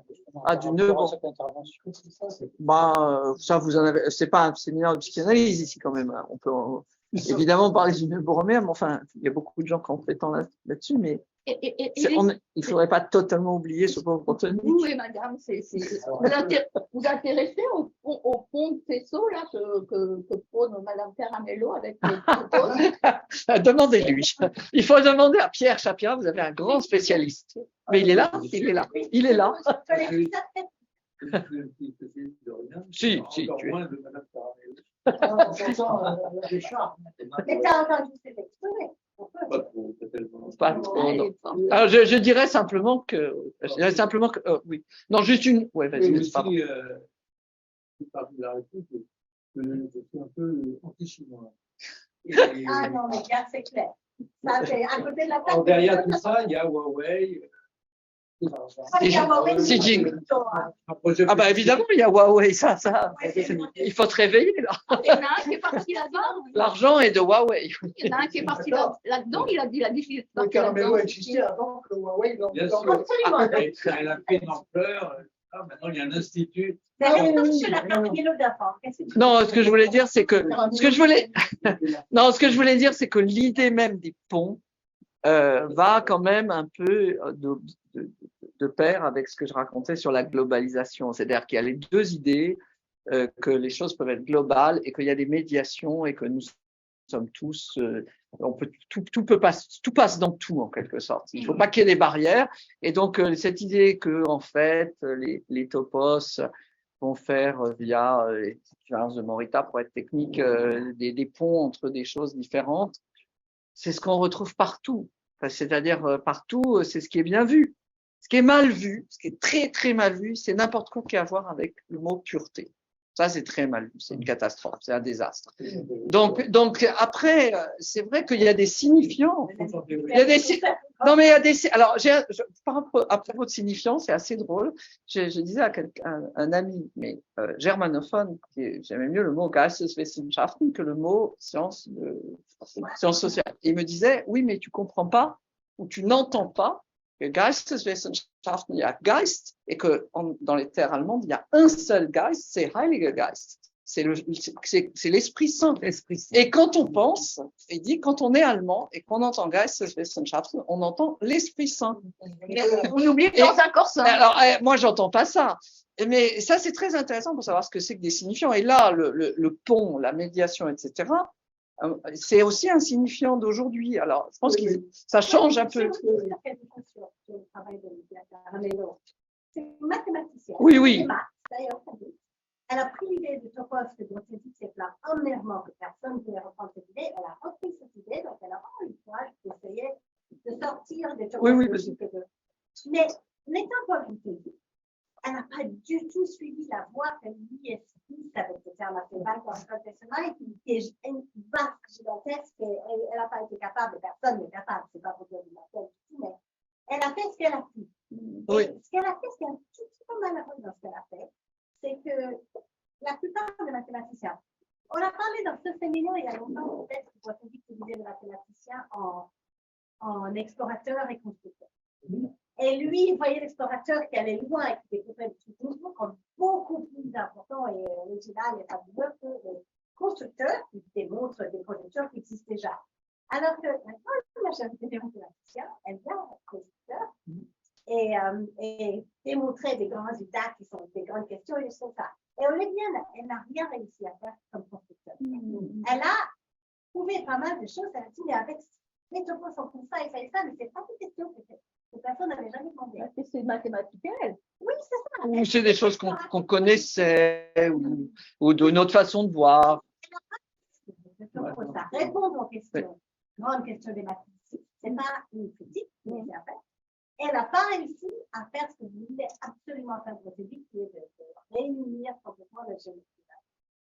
Elle a suivi un chemin à elle, pourquoi? Parce qu'elle, oui, elle trouve des théorèmes, mais ce n'est pas des théorèmes qui avaient déjà été posés. Donc, on dit, ok, oui, ça, c'est pareil que ça, le fond, il va de là à là, mais. Pierre, il faut me dire quelque chose. Il ne faut pas sous-estimer le lien entre la communauté mathématique et les médias. Oui. le monde, etc. Non. Non. Et les gens lancent des slogans. Par exemple, Et même avec l'air du temps, ça. Alain Cohn a lancé le slogan Ah oui. de commutatif. Farce complète. Ah, là, il déteste. Lui, ça Non, je veux dire, Dirac existait avant Cohn, les démodules que vous savez bien, c'est non commutatif, c'est des interventions, etc. Bon, pour revenir, donc, mais par ailleurs, bon, ça c'est une chose, dans cette fait, on essaie d'entrer un slogan, les bons, on va apprendre, etc. Par exemple, l'inconscient est structuré comme un topos. Ridicule. Ça c'est vraiment un slogan qu'ils ont lancé qui Maintenant, je ne suis pas n'a aucun sens. Aucun sens. Je ne suis pas contre les ponts, il y a des ponts extrêmement Oui. intéressants. Oui, oui, Hein, bien par sûr. exemple, Bah, Grothendieck était un spécialiste des non, ponts. mais il n'y a pas. Non, mais en l'occurrence. Je sais pas si. Bah, Il y a un pont. En tout tu cas, prends par exemple vraiment Thierry Gallois et groupe fondamental. C'est vite, Oui. Dimitri Miroir. Oui. Hein, il fait un pont entre deux énormes. Oui. Oui, Hein, oui. Oui. techniques, Non, mais les c'est grands un- mathématiciens, souvent. Il ne faut pas faire trop de ponts parce que du coup, à la fin, tout est dans tout. Oui, moi je pense effectivement à votre. Non, L'arithmétique, l'algèbre, la géométrie, la typologie, autant de langues C'est bouilli, qu'on peut utiliser pour décrire le même objet. non, je peux dire une dernière chose aussi, c'est que il faut quand même pas. Grothendieck, dans un mouvement d'humeur, enfin qui a duré des années, a expliqué qu'on s'était pas intéressé à ça, etc., etc. Mais enfin, les topos, c'est pas quand même totalement étranger aux sites, aux faisceaux, etc., etc. Et ça, on s'y est énormément intéressé. Donc, on n'a peut-être pas été jusqu'au bout de ce qu'il voulait faire, mais on peut pas dire non plus que la cohomologie est.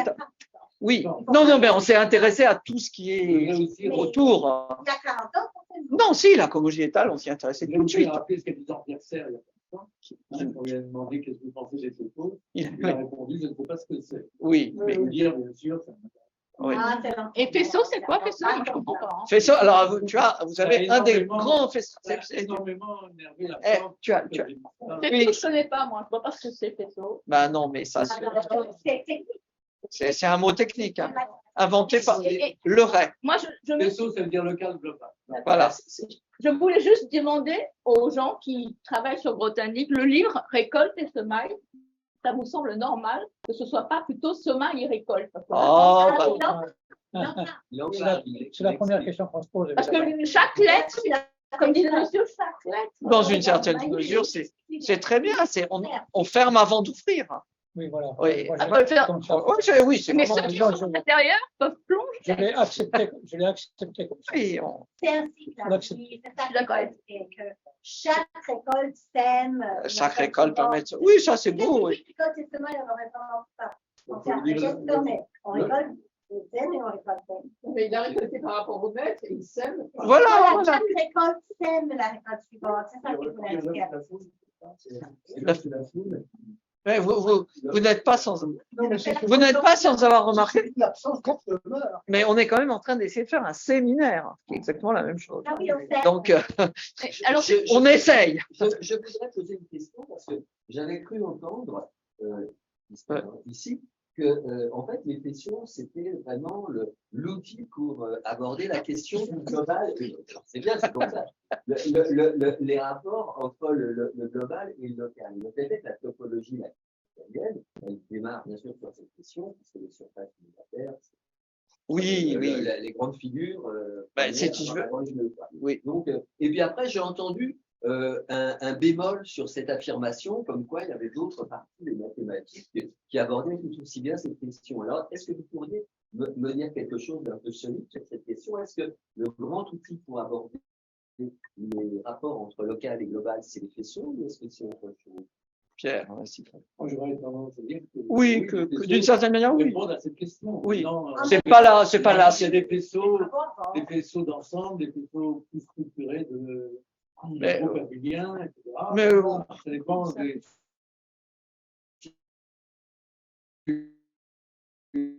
non, pardon. Par exemple, un simple, il y a des extensions qui se résoudent localement et pas globalement. Donc, les vaisseaux donnent des constructions algébriques à son passage du local au global. On mesure Et inversement, il y a des objets qui existent globalement et qui n'ont pas de sens localement. Le grand truc, tout le monde parle toujours de. Qu'est-ce qu'elle a d'intéressant la bande de Möbius, c'est que localement, on peut tracer la truc de droite et gauche, on fait un tour et c'est devenu gauche et droite. Donc il y a une orientation locale, mais il n'y a pas d'orientation globale. Ça, c'est le point que j'apprends. Oui. Bon, Mais, On ne connaît pas grand-chose. mais disons, utiliser. La bande de Möbius n'est pas orientale. Non, les mathématiques, Mais souvent, il faut dire que souvent, comment dire, quand on. C'est vraiment utiliser un marteau pour écraser une mouche que d'utiliser les faisceaux pour dire ça, par exemple. Oui, Parce que bon, ça, on le savait, il y a. On savait ça. Enfin, même pas si moderne. Mais prenons par exemple les mathématiciens, ils ont des drôles de questions, ils essayent de compter par exemple les trous. Comment on trouve au début du siècle, il y avait, enfin du XXe siècle, il y avait Poincaré, Betti, des gens comme ça, ils essayaient de compter les trous. Vous faites des formes et puis comment vous comptez un trou? Les trous, c'est un truc global. Vous voyez pas qu'il y a, je sais pas, si vous prenez un bretzel, combien, ce qu'on appelle le genre d'un bretzel, c'est un truc global. Faut le croquer. Et on le savait au début du XXe siècle, sans faisceaux. Mais c'est vrai que les faisceaux, c'est quand même quelque chose de très plus moderne. Enfin, c'était inventé pendant la guerre. Voilà. Oui, bien sûr. Non, après, on peut faire des choses. Donc, évidemment, ça avait commencé avant. Et il faut quand même se souvenir que tout ce qu'on apprend en terminale, c'est à bout des maths du XVIIe siècle, on va dire. Et que les nombres complexes qui sont du XVIIe, les nombres complexes dont on dit des petits bouts, hein, et des petits bouts, parce que je sais pas moi, les nombres complexes c'était un problème au XVIe siècle. Hein. Donc c'est quand même, faut être modeste, quoi.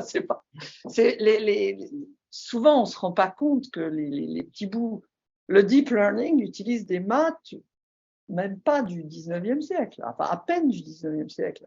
Parce qu'ils utilisent, je sais pas, les matrices ou les valeurs propres, ça a été inventé, je sais pas exactement quand d'ailleurs, mais par des gens qui faisaient le corps solide, qui faisaient la dynamique du corps solide. Si vous prenez un corps solide, il a trois axes de rotation. Et c'est comme ça, je crois qu'on a inventé les matrices et les valeurs propres, mais c'est pas hier, hein, c'est il y a 250 ans. Et je sais pas, je regardais un exposé où le monsieur essayait d'expliquer ce que c'était qu'une valeur propre et un vecteur propre, mais ça a 250 ans. Donc c'est pas du tout les maths. Les valeurs, les maths dont on parle sont pas du tout les maths d'aujourd'hui, mais pas du tout, Sauf Grothendieck, lui-même, il parle des maths d'aujourd'hui, même des maths de demain. Alors, si j'ai bien compris, l'orientation du séminaire. Alors oui, ça c'est plus difficile. C'est pire qu'une bande de Möbius. Pourquoi il y a la science par rapport à la discipline du sujet? Alors la question qui se pose, c'est de privilégier les mathématiques. Alors, on ne peut pas regarder d'autres sciences. Alors moi je serais content, mais ce qui est intéressant, c'est que les mathématiques ont été privilégiées, pas par moi, elles l'ont été objectivement par Lacan, par d'autres gens, comme c'est pour ça que j'ai écrit un livre qui s'appelle Il n'y a pas d'exil heureux, parce que les mathématiques ont été d'une certaine manière le lieu, quelque chose c'est le paradis, ça a été renvoyé au paradis, le paradis c'est emmerdant. Chacun sait. C'est-à-dire que je pense pas que c'est. Non, c'est un point de vue, mais ce que je veux dire, objectivement, historiquement, je pense que les mathématiques. Historiquement, les mathématiques ne sont pas séparées de la physique. Non plus, bien sûr. Non plus, mais. Ces questions que soulèvent pour par exemple l'intuition, on peut le voir du côté de la physique autrement. Ben oui. Alors oui.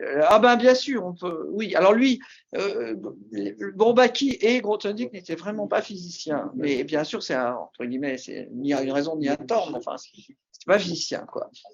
C'est intéressant de voir. Par exemple, vous sortez sur l'intuition chez Grothendieck. Ouais. L'intuition physique, c'est très différent.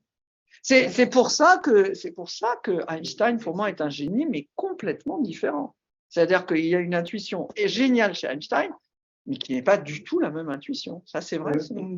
C'est une autre intuition. C'est une autre intuition. C'est une autre intuition. C'est une intuition fantastique, mais c'est une autre. Ça, je suis d'accord, oui. Une intuition, ça va avec dimension?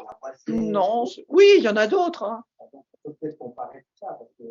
On peut, mais en fait, la mathématique, on s'est un petit peu braqué dessus, d'une part parce qu'il y a Grothendieck, mais d'autre part aussi parce que on sent bien quelque part que c'est un paradigme et qu'il y a il y a même on a l'impression qu'il y a des domaines qui sont un petit peu, sans être en perdition, qui ont besoin de science. Et à ce moment-là, ils prennent des lambeaux de mathématiques. Alors vraiment des lambeaux, hein, c'est des bouts de mathématiques d'il y a 200 ans, quoi, comme ça. Mais voilà. Oui. Enfin, est-ce que les travaux de Grothendieck ont des implications dans la recherche actuelle de la physique des particules? Bah, je crois que non. Et je crois qu'il y a des gens qui essayent de leur faire dire que oui, il y a des gens qui essayent de dire que peut-être que oui, mais je crois que là, on est dans le problème de la physique des particules, enfin, que je connais pas bien, mais c'est pas trop quoi faire. Enfin, on est un peu perdu. Et donc, on cherche, enfin, moi, je connais des gens qui essaient de faire de la théorie des champs p-adiques, mais ça n'avait aucun sens. Je veux dire, aucun sens. Voilà. Là, on est dans le mauvais côté de la physique où les physiciens essayent d'utiliser les mathématiques au lieu de leur donner des idées, alors qu'avec, il y a aussi des bons côtés, les Russes, Manin, Kontsevich, etc., ont essayé de prendre en physique des idées très, très, très vagues et d'en faire quelque chose de mathématique. Maintenant, il y a en ce moment des idées très vagues qui donnent plus en mathématiques qu'en physique, hein, qui donnent plus, je veux dire, en la théorie des cordes finira par donner beaucoup. Ce qui est drôle, c'est que la théorie des cordes est quand même. Avant, il y avait la théorie des nœuds, il y a longtemps, il y a 100 et quelques années. Et la théorie des nœuds, avec des très grandes physiciens, a donné plus la théorie des cordes. C'est vraiment que la corde succède au nœud, mais en fait. Donc, même le loop quantum gravity, c'est très possible que ça donne beaucoup plus en mathématiques qu'en physique. Comment il s'appelle déjà le jeune mathématicien, 30 ans, là, qui avait inventé un truc génial et qui est mort à 30 ans? Galois. Il est mort à 20 ans, lui. À 20 ans. 21 peut-être. 20, pauvre garçon. Il y a quand même la pauvre homme. de Galois cosmique. Il y a l'énorme bouquin de Kohn. Non, mais là, le mot cosmique, ils l'ont mis, je sais pas pourquoi, parce que, non, les mathématiciens sont plus modestes. Ils diraient qu'ils ont essayé d'ajouter certaines périodes de cette variété au nombre dont on fait la théorie de Galois. Ça n'a rien de cosmique. Là, ils ont vraiment. Oui, ils ont mis cosmique. Oui, pourquoi pas, hein. Ça n'aide rien du tout. Non, mais tu sais, c'est des périodes, quoi. Ils ont dit, si on met les multi-états, les états, on peut peut-être faire un groupe de Galois avec des nombres transcendants, mais en gros, on peut dire que si on met les périodes et les nombres algébriques, on va faire un groupe de Galois avec tout ça. Peut-être, mais ça n'a rien à foutre avec la physique, finalement. Le Galois cosmique serait là pour interpréter les non, mais constantes fondamentales. Oui, mais après, au bout d'un moment, oui, on peut aussi dire. Oui, mais allez-y. Ouais. Je sens dans ta sensibilité le fait qu'il y ait beaucoup de fric sur cet institut italien. Ah non. Ça t'éloigne de la pureté. Et lui, la pureté, c'est sacré. Non, c'est pas sacré, mais oui, je suis d'accord que non, disons que le fric n'aide pas à.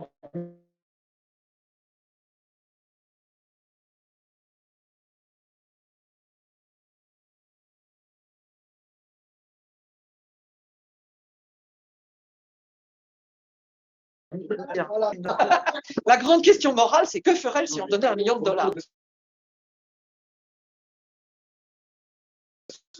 À 20 millions, encore plus. Même 1 million, ça commencerait déjà à être un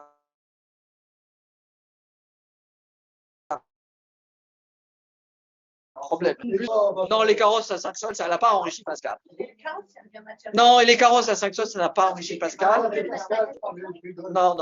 Il n'a jamais été beaucoup très riche, Pascal, en fait. Enfin, pas du tout. Non, là, franchement, là, non. Il n'a pas inventé un carrosse. Non, mais en fait, non, ce qui est plus choquant, c'est si c'était franchement, c'est que c'est pas très authentique, en fait. C'est-à-dire que il y a le côté, ils essayent de mêler tout, le côté mathématique où il y a des grands mathématiciens par ailleurs, non, et puis le côté psychanalyse où l'inconscient est structuré comme un topos, le côté Schtroumpf, le côté, oui, ben non, mais ils le disent. Et puis vous avez, je sais pas, Odile Jacob qui est quand même. Du tout. Non mais. Parce que la linguistique est structurée comme un topos. Mais le langage, c'est un topos. Bon, mais oui, mais pourquoi pas? Je ne sais pas si le langage est un topos. Il suffit pas de dire mais oui, mais oui. Non, mais alors non, l'an prochain, vous nous faites un exposé sur le langage. Ça, avec Je ne suis plaisir. pas un théoricien du langage, mais je veux dire que ça se sent absolument. Attendez, il faut déjà avoir une bonne idée des topos et une bonne idée du langage pour en déduire que le langage est structuré comme un topos. Voilà. Je ne sais pas. Non, il n'y a pas besoin d'avoir des idées nettes et déterminées dans le flou, là, ça me va. Oui, ça passe. Non, mais jusqu'à un certain. En votre sens, un topos, il y a une définition très précise. Il y a une vraie définition. Une catégorie. Là, un topos, c'est une Non, c'est catégorie. jamais. Non, oui. Catégorie sophistiquée. Oui, mais pas sophistiqué. Une catégorie de faisceau sur un site. Voilà, très bien, mais ça va. Eh ben, oui, et ça, la linguistique. Oui, mais après. Oui. La poésie, c'est une catégorie de faisceaux sur un site. Un autre problème avec Caramello, les topos, c'est que les maths ont beaucoup changé, même en 10 ans, 20 ans. Maintenant, il y a aussi d'autres choses. Vous n'êtes pas parti d'ailleurs, travaille avec les infinies catégories. Par exemple. Et les infinis topos. Ça, je crois que sont totalement. Oui, en même temps. Je ne sais pas pourquoi. Non, en même temps, en maths, c'est vrai qu'il y a une course à la technologie aussi, là, qui est parfois légitime et parfois un peu moins. Mais bon, bref, nous allons. Je voudrais dire quelque chose, c'est que ce séminaire, je trouve formidable. Ah bah c'est gentil. Formidable, mais quand c'est toi qui parles. Les autres, shut up. Voilà. Alors, je dis Pour pourquoi. Nathalie, c'est pas gentil. Je dis pourquoi. Non, mais non. Quand c'est une voix à la fois. Oui, quand c'est une voix à la fois, c'est ce que je voulais dire. C'est-à-dire que. Non, mais ça, aujourd'hui, c'est spécial. Maître, hein. Non, mais aujourd'hui, c'est particulier. Hein. Non, aujourd'hui, c'est spécial. Oui, mais de toute façon, c'est un exercice très difficile et pas satisfaisant a priori, sauf quand c'est Pierre Ocha qui le fait, c'est-à-dire un poète. Non, mais tu es gentil. C'est une étude de texte. C'est une étude de texte. L'objet, c'est grotadique. Et là, si c'est pas fait par un poète, c'est chiant. Si c'est fait par des philosophes, c'est chiant. Et c'est la bagarre continuelle. C'est-à-dire qu'il y a un manque de rigueur terrible dans la parole en groupe. Au secours! Alors, non, mais. C'est-à-dire qu'il n'y a pas d'objet. Enfin, si l'objet, c'est une personne, ou bien si c'est un corpus philosophique, les discussions deviennent très vite merdiques parce qu'il y a un manque de rigueur total. Le manque de rigueur, c'est qu'il n'y a pas d'objet. Tu vas donner des mots aussi grossiers. Le manque de rigueur, c'est quand il n'y a pas d'objet et quand il n'y a pas la rationalité qui va avec cet objet. Oui. Voilà. Et malheureusement, en l'absence de rationalité, il y a quand même la poésie, et ça, c'est très intéressant. La poésie et la culture. Et ça, c'est vraiment. Merci. Voilà. Mais alors, je propose que déjà, faites-vous connaître ceux qui ont envie de faire un exposé l'an prochain. Normalement, on va essayer de faire 12 séances si on peut. On peut pas en faire énormément parce que pour des raisons diverses, les raisons non logistiques. Donc, il y a déjà un exposé on verra. Hein. Envoyez-moi, s'il vous plaît, envoyez-moi un message avec les mathématiciens, si c'est un petit abstract, mais enfin rien. 4-5 lignes et c'est pas une censure, c'est juste pour savoir de quoi, voilà, et même un titre si possible. Et après, je vous dirai simplement pour les dates, parce que je ne suis pas maître des dates, loin de là. Et non, mais sérieusement, donc ceux qui ont envie de faire un exposé, je m'adresse aussi par exemple, Alexis nous a fait un exposé. Je m'adresse aux gens qui sont encore là et qui sont très courageux. Maintenant, il y en a très peu qui sont restés mal. Non, mais parce que j'ai eu un gros problème là aussi. De micro. Bon, ça c'est pas, j'ai pas très bien compris. L'an prochain, oui, on va essayer de faire mieux du point de vue enregistrement et Zoom, mais bon, ça c'est Mais dites-moi, Pierre, vous parliez tout à l'heure de l'intelligence artificielle. Comment vous faites pour vous en défaire? Parce Comment que moi, vous faire ouais, Mais je suis attaquée par l'intelligence artificielle. par qui? Je vous ai dit les décalcomanies. Les gens qui vous copient, qui vous portent un chapeau, vous voyez un chapeau. Ah, non, ben écoutez, là, en attendant, on n'est pas Non, très vous n'en voyez attaqué. pas, vous. Non, par contre, moi, j'aimerais bien qu'un phénoménologue ou des phénoménologues m'expliquent vraiment en quoi l'intelligence artificielle est artificielle. Et alors, un des mots que les phénomènes aiment bien, c'est Sinngebung, c'est-à-dire donation de sens. Et pourquoi la donation de sens serait essentielle à faire, bon, j'ose pas dire un être humain, mais quand même. Alors, maintenant, les psychanalystes, je pense, sont moins attaqués par l'intelligence artificielle, sont moins menacés. C'est les antisémites qui sont bien. Toute la Terre est menacée par les étiquettes. Bon, je sais, comme tout le monde le sait, sans doute, il y a un livre qui est sorti une fois par un ami à moi, loin de là. Mais Ah oui, Daniel Andler. Oui, par un certain Daniel Andler, oui. Mais t'as envie de. Si, ben, on pourrait. Il dirigeait le département là, mais. C'est pas l'édifice, c'est le ministre. Oui. Il y a quelqu'un qui avait dit dans les études sur l'IA, c'est pas mal intéressant, il disait qu'en fait, l'IA n'est pas vraiment une pensée, parce que c'est pas parce que c'est pas de l'esprit, mais c'est qu'il n'y a pas de corps. Oui, alors, Très bien. Dans ce sens-là, il n'y a pas de avoir une pensée. il n'y a pas d'imaginaire. Il manque le corps. Il Ouais. y a l'esprit sain, mais pas de corps sain. Il n'y a pas de corps de chair. Oui, oui. Voilà. Les phénoménologues peuvent vous dire ça. Ils peuvent dire ça. Pour nous, enfin pour moi, c'est la perversion. Voilà, moi je vois la perversion, et c'est-à-dire que ce qui s'est passé, c'est qu'il y avait, comme disait Lacan, le baroque, et maintenant ça a glissé et c'est devenu la perversion, la loque, on voit tout. Les gens sont des nuls, des machins, ils font n'importe comment, ils sont mal habillés. Donc, Mais ça, c'est pas l'IA. Enfin, faut pas le dire. c'est pas l'IA, je veux dire. C'est pas l'intelligence artificielle. Je suis en train d'essayer de vous envoyer un mail, Pierre, Ah ben oui. pour mon séminaire de l'an prochain. Vous pouvez me Allez-y. donner votre mail? Oui, ben, c'est pierre.lochac, @ Pierre. Pierre. Point. C'est bon. Eh ben, on va.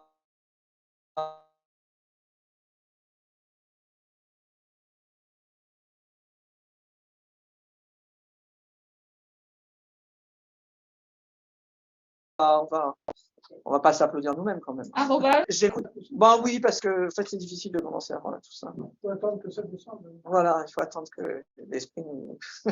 Et tu vas. Ouais, oui, justement, il est là. Et je sais pas exactement où, mais sans doute pas loin d'ici, quoi. Et continuez, mais et si vous avez le courage, vraiment, envoyez-moi, essayez de songer à un exposé, hein. Parce que moi, voilà. Et franchement, c'est ouvert. Une porte sur l'univers. Oui, mais aussi autre chose, si ça vous plaît. Un petit peu sur l'univers. Non, je suis même pas très. On sait même pas si on Je est. suis même pas sûr pourquoi il a appelé ça les portes sur l'univers. Je sais pas pourquoi. Je sais pas si vous l'avez. Et puis un jour, enfin, sur ce texte-là, Ah, je vous l'ai envoyé. sur l'Evangélion, je l'ai envoyé à Nathalie. Non, mais Nathalie, tu as regardé un peu. Ben, j'aimerais bien un jour qu'on en parle. il est tellement long. Oh, oui, c'est 80 pages. Hein, quand même. Enfin bon, c'est beaucoup moins que je fais. 4 fois moins. Mais c'est bien ce que vous me racontez, parce que vous me disiez d'abord, ça n'a rien à foutre avec Schreiber. Déjà, c'est là, ça m'a plu. Que ça n'a rien à voir. Avec Schreiber. Avec quoi? Avec Schreiber. Oui, ah oui. Oui, oui, c'est bien de parler avec vous. Petit président, Ouais, voilà. Moi, Non, enfin, d'accord. ouais, bah, si vous avez le temps ce soir, hein, ce que j'ai écrit. Idéaliste. Alors, je suis obligée. Je m'excuse. Je m'excuse pour la mauvaise qualité du son. Je en parle à eux. Ou l'absence. Enfin, j'espère que ce n'est pas tout à fait une absence de son. C'est sans doute la faute du micro interne de mon ordinateur qui est en train de rendre l'âme. Et j'espère que l'an prochain, ça ira mieux. Je vous souhaite un excellent été. Peut-être qu'on se verra, certains. Et puis, bonnes vacances et à bientôt. Merci d'être là. Le Père Noël va